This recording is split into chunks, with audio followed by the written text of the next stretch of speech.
You know what ends to the end of relationships, the falling of businesses, heck, even UCLA offensive struggles against Utah. The correlation to all those things? Miscommunication. You are Locked On UCLA, your daily podcast on the UCLA Bruins. Part of the Locked On Podcast Network, your team every day.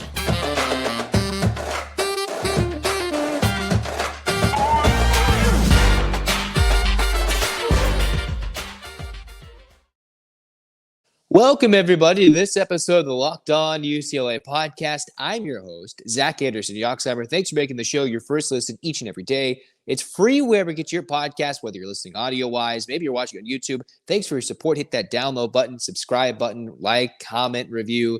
Thanks for all your support. This episode is brought to you by FanDuel Sportsbook, the official sportsbook of Locked On.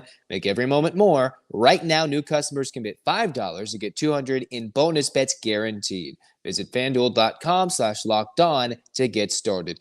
Where we get started today for the Locked On UCLA pod, if you're an everydayer, we've been talking a lot of football. We've been talking about the likes of the offensive line struggles, which is somewhat where we talk about today. The Bruins had a practice open to the media. The media scrum saw a lot of people asking questions to Chip Kelly, mostly looking at some of the kick returning and the blocking schemes and the lack thereof against the Utah Utes for their offensive line. What Chip Kelly said a lot of the time, miscommunication. Said it quite a bit for just a 9-minute session in which he didn't speak the whole 9 minutes. A lot of questions sat there, even some sass thrown at the LA Times beat writer for UCLA football in Ben Bolch. Maybe more sass than I've seen than what I get from my little sister. Who knows? For the UCLA offensive line, again, the numbers speak for themselves. The 7 sacks given up, 11 tackles for loss against arguably the best defense they'll face all season long in the regular season. Can the Bruins somehow climb out of this when they have a full week to prepare after the rest and recovery of the bye week going into the Washington State game? Chip Kelly spoke a lot of miscommunication and that, hey, they lost Antonio Mafi. They lost John Gaines. Even Raekwon O'Neal, a significant part of a veteran offensive line in 2022. You have a fifth-year quarterback, a longtime running back, even a super senior in Bobo on the receiving core last year. The Bruins were an old football team in 2022. The youth and the inexperience and the lack of experience in a big road environment in Pac-12 play showed itself against Utah. Despite being shorthanded were the Utes, they came out and still punched the Bruins in the mouth. And Chip Kelly alluded to this. That's a really good football team, but we still had a couple of chances. It's one of those games where UCLA could have won, but in a game where there's so minimal chances, you can almost go to a baseball analogy of sorts, right? When you've got the starter on the ropes the first couple of innings, you get runners on second and third, a runner at third, less than 2 outs. You have a chance to drive in the run a couple of times, and you don't. Maybe it's basketball where you have a free throws and you leave points at the charity stripe. Whatever you want to do, the Bruins had a couple of drops, overthrows, and just simple missed opportunities. And when you miss those opportunities, it also shows the red flag that why did they have such few opportunities? Because the offensive line couldn't hold up. Communication issues. Chip Kelly said they got to get on the same page. And despite the fact that they're rotating between Bruno Finau, you got Kadir Kunta, those two who are rotating on the offensive line at the left tackle position. Even Chip Kelly talked about, hey, I think the snaps have been pretty evenly distributed throughout the game or throughout the first 4 games as the Bruins continue to have battles throughout the offensive line, which is key because they want to keep their freshman quarterback upright. If UCLA cannot keep Dante Moore upright, if the Bruins cannot successfully run the ball in a Chip Kelly offense, they're not going to win a lot of football games. And by a lot, I mean 8 to 9. You could still eke close to 6. They're already 3-1. You can easily see them winning 3 more. You can pick your poison based on a home or a road, based on the schedule. Still, if you want to win a lot of football games, get closer to the school record for wins in this season and be an outside shot to still make the Pac-12 championship game despite this early Pac-12 loss, you've got to get the protection shored up.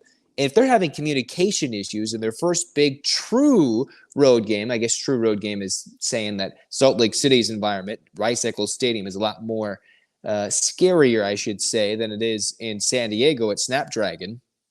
The Bruins have to get this together. They have a full week. The coaches are out on the recruiting trails. They're out looking at other people. Chip Kelly says, all right, we've got to get back to the basics. And what's also interesting is a little snippet of a question about the interception thrown by Dante. Miscommunication on the interception on that play is what he said. There's miscommunication potentially with J. Michael Sturdivant on that pick, which is why it looked like, Dante Moore turn, look, throw blindly, and right in the Utes' hands for a pick six. So you wonder how many miscommunication moments were there? How much time in this game was dedicated to the fact that the Bruins simply couldn't communicate? Was it the youth? Was it the inexperience? Was it the coaching staff? The lack of execution was a big factor in this game. The credit for Utah's defense, because what happens is when a good defense flusters an offense, they act like they don't know what they're doing, which is what the Bruins did for a large portion of those 60 minutes on Saturday against the Utah Utes in Week 4.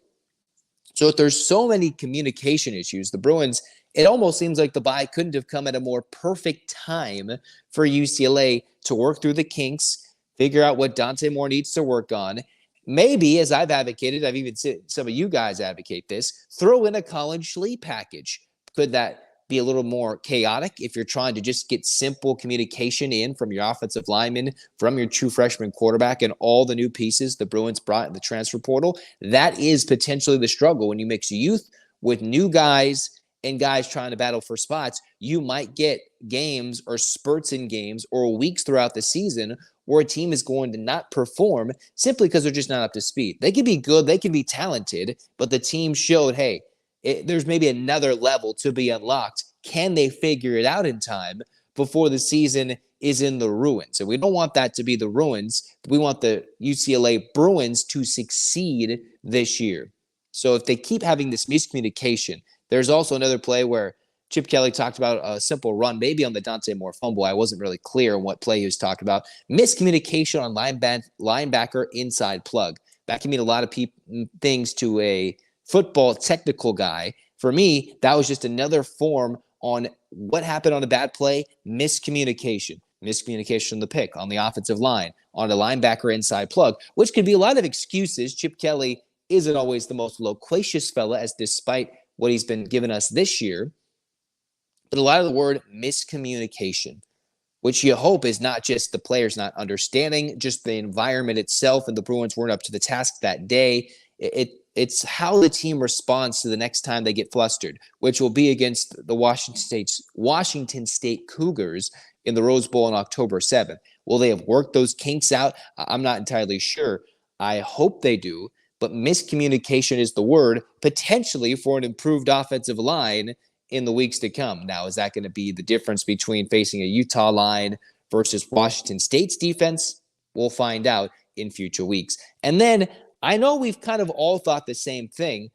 UCLA's had a dynamic return game with Kaz Allen and speedsters in years previous. Why is Colson Yankoff returning kicks? And that got specifically asked to Chip Kelly. Interesting enough, he went on a little rant talking about, hey, I'm going to go joke with Ben Bolch this time. You don't like big kick returners. Arguably the best kick returner in the NFL right now might be someone, I believe, on the Falcons he mentioned, who's a big over 6 foot type guy. And again, what he talked about is we've got to block better on the kick returns. Doesn't matter who's returning, sort of. It matters that we need to better block, turn, and engage on the kick return based off the boundary, based off whether it's kicked to the field.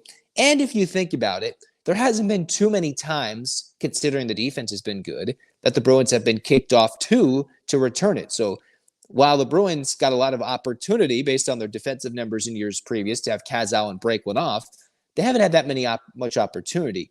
I know Yankoff is athletic. We know he is. He's bigger. He can move. When he took handoffs against NC Central, he's a big boy that can move down the field. Why does it not translate in the return game? I'm not entirely sure. Is it Chip Kelly's reasoning that the blocks aren't good enough? Or is it that some guys can be more dynamic when it comes to running a play as opposed to the free-flowing, chaotic nature of a punt return, which isn't what Yankoff's on, or a kickoff return where you have to follow the blocks. It's pre-planned. You've got a lot of similar athletic guys on the field, similarly in skill, size, weight, potentially. And can the Bruins execute with a good scheme on a return that can change the game? That game against Utah could have been changed with a big return. I know UCLA got the football first, only got to see a return a couple of times in that game because Utah scored both times in the first half. But a punt return, a kickoff return, can Loya break one off? He hasn't had an opportunity to truly return one. Utah's punter was a beast in that game against the Bruins. Yet you want the Bruins to engage on special teams. There's the balance, right? Do you want to hold on to the football, or do you want the ability to break one loose? And yeah, we saw the Bruins struggle in special teams of week 1 in 2022 when they couldn't hold on to the football. They couldn't return it. Now in 2023, they're valuing the possession at the expense of a big return, which they needed to flip the field and change the game against Utah.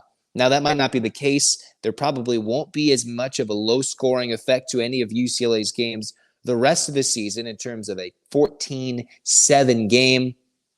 I just hope that UCLA can improve on the offensive line and improve the blocking scheme on the kickoff return if that is truly what Chip Kelly believes versus it's the returner. Yakov's extremely athletic. I just don't know why it hasn't worked so far in the brief opportunities they've had in the first 4 weeks. Coming up next segment, we're talking the UCLA women's basketball team again. Another poll has them amongst the top-tier teams in the country. For a program that's never made it to the Final Four, Corey Close's bunch gets some love, actually this time from ESPN, as another poll gives them some love. 2 polls on back-to-back days, The Athletic and ESPN, giving the UCLA Bruins a lot of expectations and weight and pressure into this season. What does it look like? And what does their schedule look like in conference? We'll talk about that coming up in the next Locked On UCLA segment.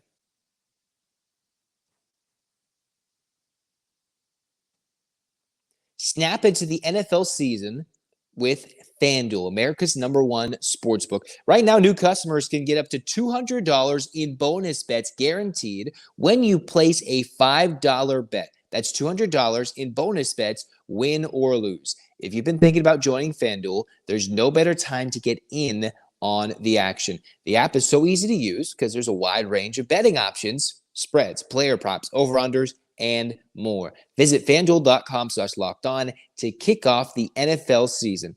FanDuel, an official partner of the NFL.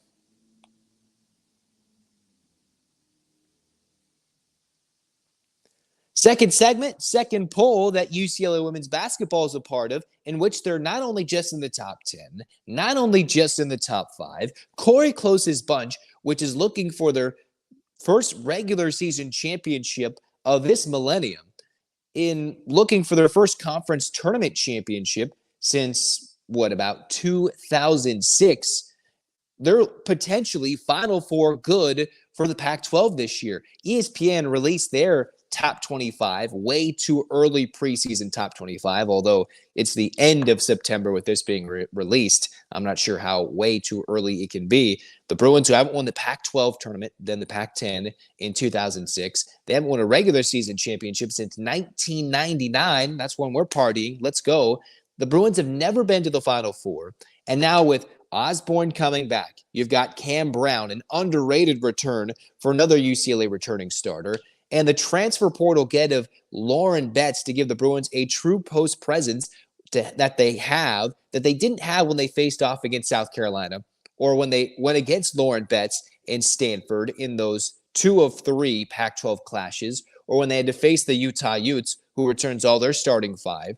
UCLA is number 3 in the country. Again, this is what ESPN ranks them as, behind LSU, behind UConn. Again, you got LSU, who's the reigning champs, UConn, who's got everybody back finally, if they can stay healthy. The Bruins ahead of Ohio State, and the Utah Utes, who are really good and almost took out LSU last year. They return all 5 starters, a part of a Pac-12 conference that has 5 teams in the preseason top 25, 4 in the preseason top 20, in what might be a very wide open year in women's college basketball. Last year was already one of those years, right? Considering South Carolina didn't win it. You had Caitlin Clark lead her team to the finals, only for LSU to take advantage and just pick them apart in the championship game and win the title. They've got Haley Van Lith, who's one of the best players in women's college basketball. I've seen her play in person. So LSU will be a tough task. But the Bruins, hey, you've got Osborne. You've got Kiki Rice, the number 2 recruit. You've paired the number 1 recruit for the class of 2022. It's the 6'7" Lauren Betts, who goes down the state from the northern part to the southern part to give UCLA a key combo with Bessoir down low, who we hope in her junior season can shoot just as well as she did from 3, 35%, close to 36% from 3. Can London Jones capitalize on some freshman to sophomore year growth? Gabby Hawkins do the same thing that the Bruins are looking to see from what Bessoir did in her sophomore season. Kiki Rice, if she can continue to be a baller, the Bruins can grow immensely from 22 into the 23 to 24 seasons, where you're going to face a Utah team that returns all 5 starters. They have Alyssa Peely, who had 20 points per game, the Pac-12 player of the year. You're going to have to face off against USC, who's in the preseason top 25, it seems like, for the first time in over a decade. Well, that's because they've got Juju Watkins, who would have been a nice addition for UCLA if they could have gotten one of the best recruits in the country in their own backyard. She chose that team across town. So now USC is a team that is very well in contention. Stanford, who has their worst preseason ranking in a very long time, about 7 years worth of preseason rankings, 8 years worth have come and gone since Stanford's been outside the top 15, it seems like, with their preseason ranking. Can't forget Colorado, who's good, and then Washington State, who knocked off the Bruins in the Pac-12 championship game of the tournament in Vegas. They've got some key players going along with Charlize Lager-Walker, who have some big-time shoes to fill after that tournament run. Can the Bruins compete this year? We're going to take a look really quickly at their scheduling block that they released. They don't have official dates just yet. They have a block shell schedule, just like they've released for both the men and the women. Ironically enough, the women have to play USC before the new year comes, December 30th at home, which sucks because the students will be gone. You get to play Oregon State at home. So you get to play Kelly Graves, Oregon State. It's not been so long since they were a pretty solid program. Those are your first 3 home games in conference. And oh, by the way, January 14th, you go back to USC and you don't play them again for the rest of the regular season. You've played both your regular season matchups, and the middle of January hasn't even come and gone when you play that game specifically. You get to go to Colorado and Utah. That's a very tough back-to-back road trip. Both mountain schools, both those soon-to-be Big 12 schools, both ranked in the top 25, at least in the preseason. And then you host Washington State. They can be very tough games. Both teams, the Huskies and the Cougars, can easily knock off the Bruins. You go to Cal and Stanford. The Stanford Cardinal do not come to the Pauley Pavilion this year. So you're not going to see Vanderveer and Cameron Brink and the Stanford Cardinal team for who knows, at least in women's basketball, in Pauley Pavilion. So who knows when. They got that last matchup in early January of 2023 in Pauley Pavilion. The Bruins couldn't knock them off until they did in the Pac-12 tournament. So they get their last matchup with the Bay Area schools, at least in the regular season, in early February. Then you go play Arizona State. You get Oregon and Oregon State middle of February on the road. You host Colorado and Utah, and then end the season at Arizona and at Arizona State. Remember, Arizona is not too far removed from a national championship game appearance in which they lost to Stanford in an epic down-to-the-wire championship game. So that's how loaded the Pac-12 conference is. Think about how epic all these schools are in all the sports in all the Pac-12, right? The Pac-12 men's basketball teams, very underrated. The women, look at up to top to bottom, you can see teams who were in national contention just 2 years ago, and now there's other teams who are already flipping, taking those roles, like the Utahs. You come in and you've got Colorado jumping in. You've got the likes of Washington State making some rise. USC's climbing up there. So just think about how this conference is breaking up and how good it is top to bottom in so many sports. We give the love to football right now, but still, man, why does this conference have to break up? It just sucks that it does, because there's a lot of good teams, a lot of good programs getting good at the wrong time, if you will. Right is the right time maybe for some teams, but the wrong time for the conference to stay together overall. And yet it'll be a fun end of Pac-12 as we know it to see if the UCLA Bruins can compete in this stacked schedule. They only play Stanford once. And of those ranked teams, if you miss Stanford, but you don't get Cal, the good and the bad there, can the Bruins improve? Can they improve on their closeout game? Can they hit their free throws? And can they be efficient from the field and add a three-point element to it? They were able to hit a lot of threes sometimes, but there were plenty of games where they'd go 2 for 18 or 2 for 19 and rely too much on the three-point ball. And the last key to this season, which you're going to hear me harp on, what does Lauren Betts, maybe not putting it all on her specifically, but can Lauren Betts help bring a specific post presence to UCLA? They didn't have that. Bessoir stretches out more of a stretch shooter. Can they get more boards, have a physical interior defense, and have a reliable post scorer in the paint that they just didn't have when they'd go in the paint and get swatted by the other team's post players when they just drive? You see Osborne do it against South Carolina, do it against Stanford, right? It would happen over and over again in their 5 matchups between those two schools specifically, where the Bruins only came out 1-4. It wasn't only Osborne. Can the Bruins get easier buckets in the paint now that they've added some size so they can spread the floor, add the mid-range, the three, and you can easily get points in the key? All those combined, maybe with some added pressure on defense, this is a team that has some significant expectations, a program that's never been, once again, to the Final Four for UCLA women's basketball. Corey Close is on the verge of hopefully something special this season, and I think we need to support it, considering The Athletic, ESPN, recognizing what the Bruins have returning, the potential growth of what's already been, and the looks of something new coming over from Lauren Betts in the transfer portal. All that together can lead to what could be a very magical year for UCLA women's hoops. I hope you're ready to support, because I am. Let's go Bruins. To wrap things up, speaking of big-time national expectations, UCLA women's soccer is looking to be a defending champion this year. They did have an early setback, but what have they done since as they work their way into Pac-12 play? We'll kind of tease and talk a little bit about them as we wrap up this show here on Locked On UC.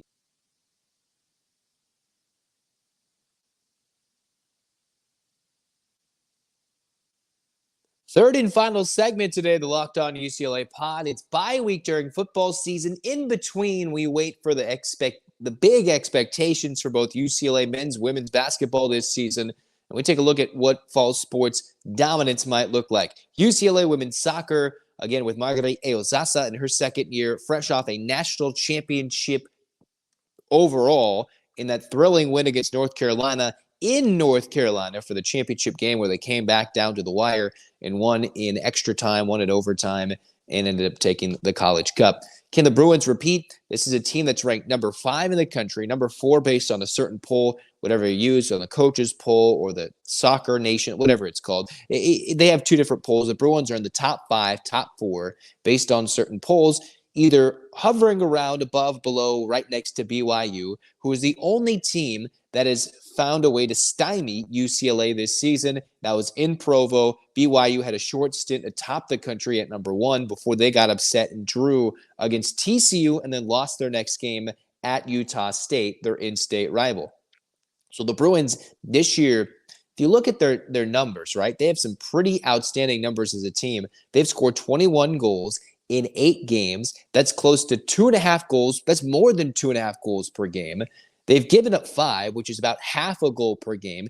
If you take that BYU loss out of it, that's 7-0, obviously. Duh, Zach. And those 7 wins this year, they are 20-2 outscoring their opponents, right? So in wins, they're plus 18 when it comes to scoring goals. And their one loss on the road against a dynamic offensive side like BYU, the Bruins got outscored 3-1 on the road in a very tough place to play, where the place was packed against the BYU Cougars, who's now a Big 12 program and a team that's been very good for a lot of years. So for Marguerite Eozasa, a lot of it's been helped out by Nico Purcell, who's had now 5 shutouts this year for UCLA in their 7 wins, and then giving up goals to Cal Poly, giving up a goal, I should say, to the Mustangs, giving up a goal to the Colorado Buffaloes in the game, in their first Pac-12 game of the season, and their only goals given up came against BYU. So who has been the key to helping UCLA stymie the opposition's offensive attack, right? Well, it's been the back line, it's been their defenders who have held teams to 5 or less shots almost significantly every game, right? Every single time teams have a lot less shots, you're not going to see a lot of quality opportunities. The Bruins have found ways to make sure teams do not get a lot of shots. So they've had 5 shutouts, teams not scoring a lot of goals. You got to look at Lily Reel, Jaden Perry. You've got their outside backs from Quincy McMahon, Aoki.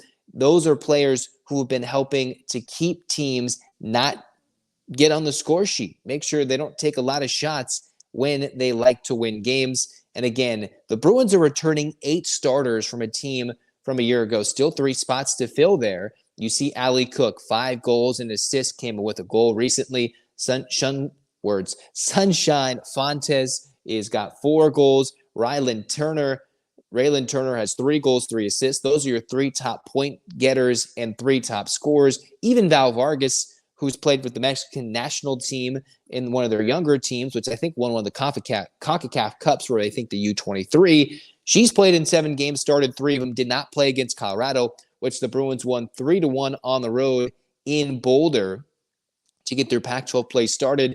The Bruins actually have 3 straight road games to start the Pac-12 schedule for them. They got at Colorado. When I post this episode, they'll be playing Washington in Seattle. We'll see what happens with that. And then they have a sneaky tough road game against Washington State, the Cougars, who are at the edge of the top 25, where the Bruins have not won in Pullman in nearly a decade, and this is their last opportunity to do so for what could be quite a while, unless UCLA schedules them in the non-conference in years to come. So a sneaky tough game at Washington State, in that Washington travel pod for 3 straight road games before the Bruins get 3 straight home games. And then they get to close out the season at home. Cal, Stanford, USC, some big names coming to town to Wallace Annenberg Stadium to end the season for UCLA, because the Cardinal will always bring a big draw regardless of how they're doing. USC always brings a big draw. Even UCLA was the hottest team, arguably the hottest team in the country last year, before falling late and then finding a way to go win throughout the NCAA tournament with some late wins, PKs, overtime. And can they bring that same mentality, that grinded out mentality to win this year? It's tough to do it back-to-back. And with UCLA's early loss at BYU, I'm not sure what that sets the stage for, because last year UCLA went to Duke. They went to these teams on the road and beat some top-tier competition away from home, which is why they got put on the map to begin with as the number 1 team in the country in the 2022 season. Now, they got a lot of that talent back. They got a keeper who's posting 5 shutouts, a defense that's not allowing too many shots per game, less than or close to half a goal a game allowed by this UCLA defense. And the offense is still lighting up the scoreboard. Even when they lost, they still scored a goal, which is, I would think, a pretty good sign. Even when they were being quieted quite a bit, they found a way to score a little bit. It's up to the Bruins defense to make sure they don't get lit up like they did against BYU when they play tougher competition down the line, which I think their first real upset potential in Pac-12 play will be that game at Washington State. They can win these couple of games against the Washington schools, win in a place they haven't won at in a decade or nearly a decade. That will give a lot of hope, not that there isn't hope, but a lot of expectations, a lot of experience for this team that already has quite a bit of it, and maybe get the ball rolling to the middle and end part of October, where the bulk of Pac-12 play will occur until the November showdown against USC. Because Margarita Ozasa's got a team that can easily go back-to-back. But it's how can they handle the PKs? How can they handle these overtime situations? Will they get in a game where they trail and come back and win? Remember, college soccer, they don't play overtime in the regular season anymore. So there's less minutes played during the regular season. They don't have golden goal anymore. That's gone. All they do is they play both 20-minute halves, and then they go to PKs if the goals are scored or not. So remember, there's a lot less minutes being logged by these players, but still the wear and tear of a year ago may linger. How can the Bruins hold on and get to a second consecutive College Cup and win it 2 years in a row? It comes down to the defense playing spectacularly and making sure that the offense clicks on all cylinders, even when they're trailing in a game against a top-tier opponent. Can the Bruins do it? I got some expectations for them. Top 5, they're 7-1, unbeaten at home. They've won 4 in a row at the recording of this podcast since they lost to BYU.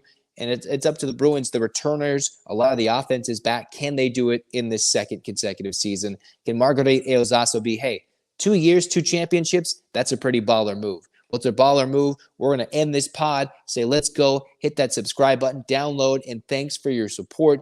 If you're going to listen, come through tomorrow. We'll talk some more Locked On UCLA as we rock and roll throughout the rest of this season. More football, more basketball, more fall sports talk here on this show. I'm Zach Anderson-Yoxsimer saying, get your hands up, Bruins fans. 8 clap time, baby. And 1, 2, 3, 4, 5, 6, 7, 8. UCLA. UCLA fight, fight, fight. This has been Locked On UCLA. Go Bruins.